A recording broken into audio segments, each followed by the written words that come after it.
suis Martine Loisel et c'est le seul nom que vous verrez dans ce dossier. Rien ne sert de nommer puisque c'est tout le système qui doit être remis en cause, tous les gens le constituant.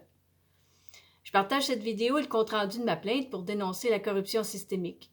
Plus de gens seront conscients et sauront s'en prémunir, moins il y en aura. Les gens se laissent corrompre par la peur, l'argent, le pouvoir.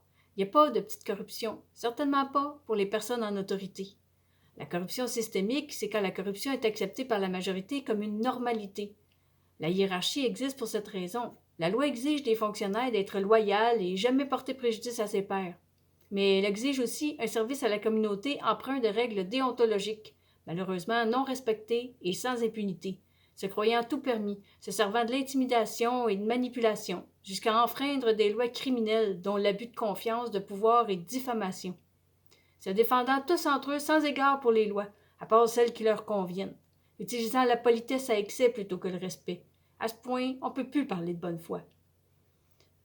Quand le gouvernement dit qu'il va créer de nouveaux emplois, il crée un nouveau département de plainte, tous plus inutiles les uns que les autres, comme tous les départements gouvernementaux, vu la corruption systémique. Environ 23% de la population travaille pour le gouvernement. Ce système est supposé exister pour les urgences, l'aide humanitaire. 5% serait plus que suffisant. Plus c'est gros, plus les risques de corruption sont élevés. Les fonctionnaires ont le devoir de dénoncer la corruption, tout comme les citoyens. La confiance ne pourra jamais être sans cette condition. Cette plainte a duré du 22 septembre 2025 au 6 avril 2026. Il faut oser dénoncer et porter plainte aux personnes directement concernées en suivant le processus hiérarchique gouvernemental et pas seulement sur Internet. Ça justifiera leur salaire et prouvera en bout de ligne l'incompétence et la partialité.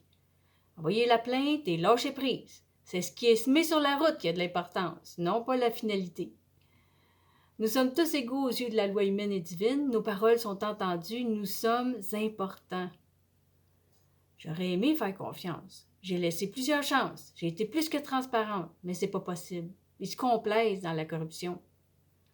Ce sont mes conclusions.